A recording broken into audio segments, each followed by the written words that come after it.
Welcome back, Benchwarmers, to another 2020 NFC North NFL predictions. This is the Vikings episode, as you can tell from the title and the thumbnail. We will be going over the third place team in the NFC North. Call me a homer if you want, Vikings fans, but I also said some good things about the Lions, even though I'm biased because I hate you. Anyway, this will be a mostly unbiased, well, not mostly. Yeah, there's some bias in this, like the fact that I have the Packers sweeping them, but I also gave my reasons for that in the Packers prediction video. So go check that one out. So we're going to start it off. Packers, or actually, let me recap what I do. I go every 4 games, just kind of speed it up. I do my best to explain my reasoning for it without droning on and trying not to take too much time. So with that said, let's get into the first 4 weeks. I have LL win. The Packers are going to beat the Vikings week 1 because it's week 1. This is one thing I want to get out with the Vikings. I wanted to say it in the last 2 videos, but I was waiting for this. The Vikings lost. I said this in the Packers video, but the Vikings lost a lot of pieces. They lost 9 starters. They're banking on rookies to step up and just contribute right away. That's not going to go very well. Some of them might work out, but also they lost their offensive coordinator. He really was the one that helped the Vikings get to the playoffs again.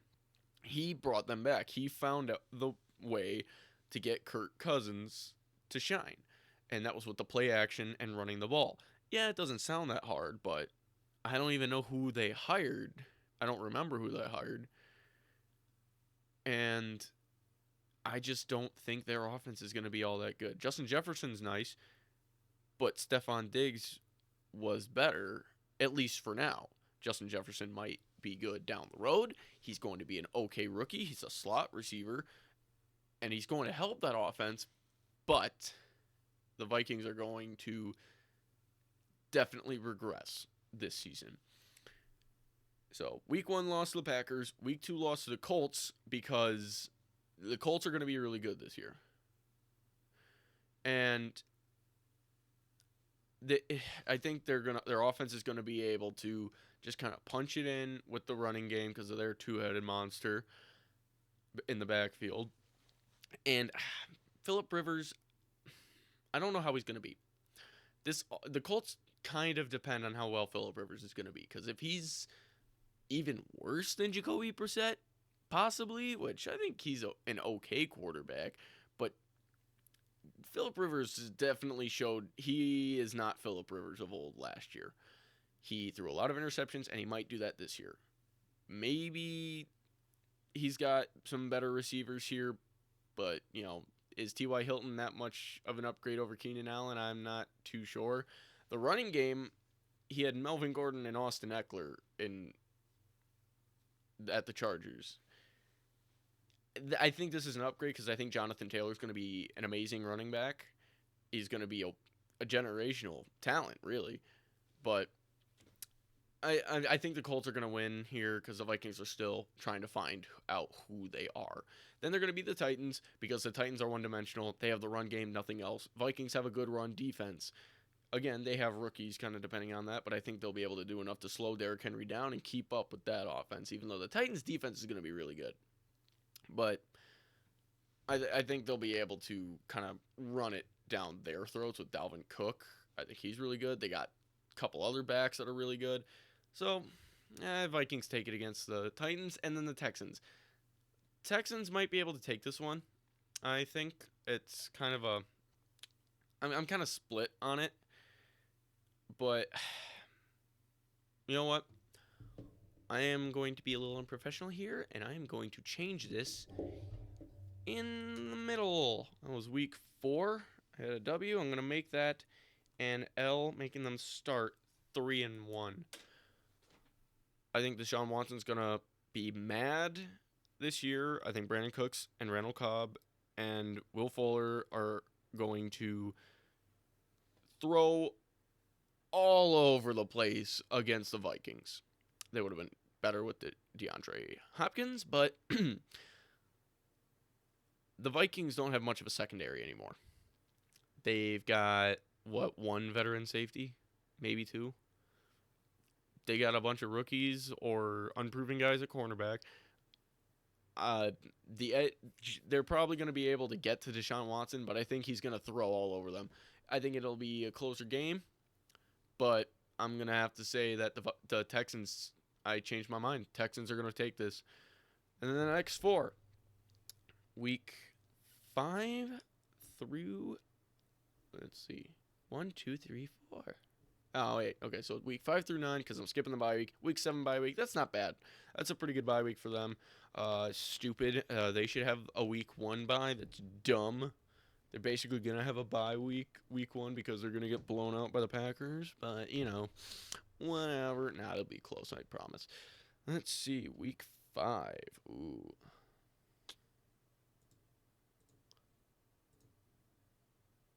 And that's week 9. Ah, you get a W. I have it all written down in my notebook, so I don't have it memorized or anything. But week 5 versus the Seahawks. Normally, the Seahawks kind of have your number. And it's on Sunday. Is that Sunday night?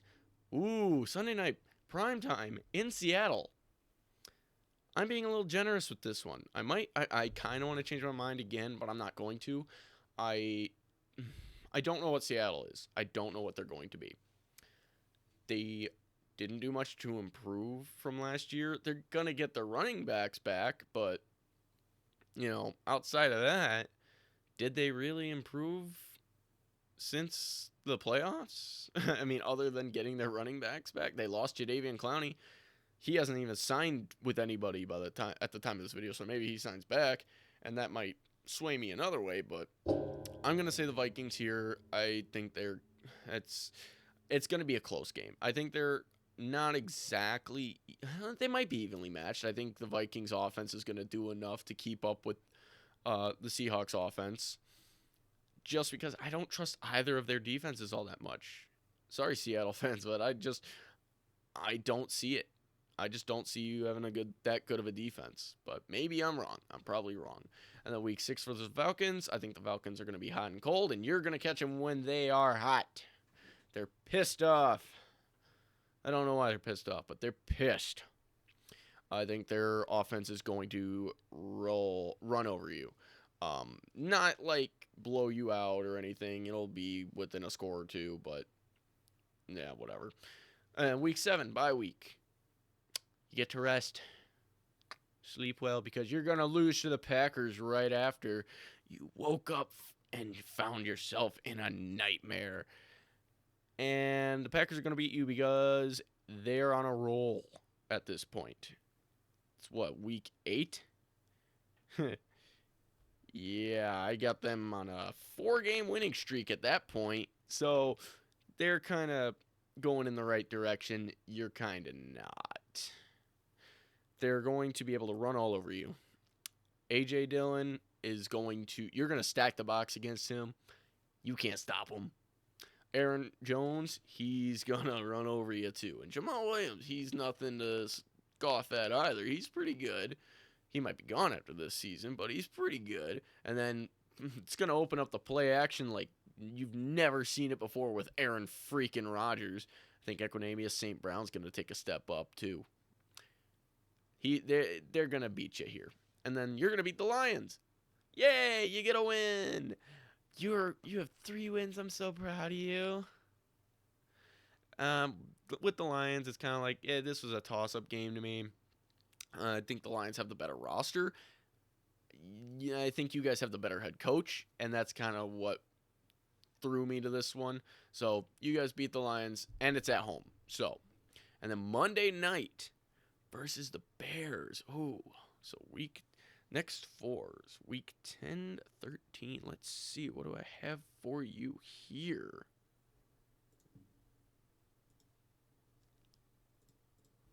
Ooh, I gave you guys a decent winning. Huh? You're 3-1 in this.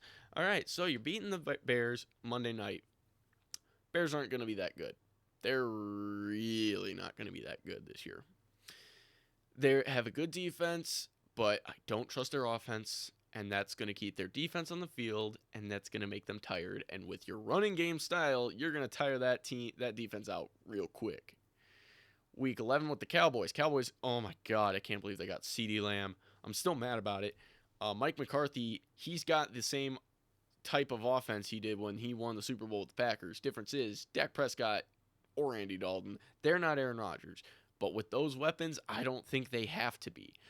Zeke Elliott, he kind of was okay last year. He wasn't the Zeke that blew the league out of the water a few years ago, but he was still serviceable, and he'll probably step back up again. But then you got Amari Cooper, you got Gallup, you got CeeDee freaking Lamb. I don't know what they really have at tight end, but I don't know that they really need it. I think this team's gonna be contenders for that division for sure. That division's improved. It's definitely improved. But then I have you beating the Panthers. They're kind of I don't trust their defense at all. I think you're going to be able to tire their defense out quite a bit. And then with the Jaguars, their defense it's non-existent really, and their offense, Minshew mania. I love Minshew. I love me some Minshew mania. But I don't think they'll have much of a run game because Fournette. I don't know how Fournette's he's gonna be checked out because they wanted to trade him, and he didn't play all that well last year either. So I don't know. I don't think the Jags are gonna be that good this year. Then with the next four, the last four. Let's see.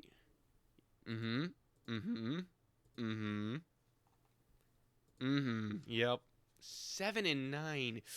Ooh, that's rough. Oh, I'm sorry. No, you're not beating the Buccaneers.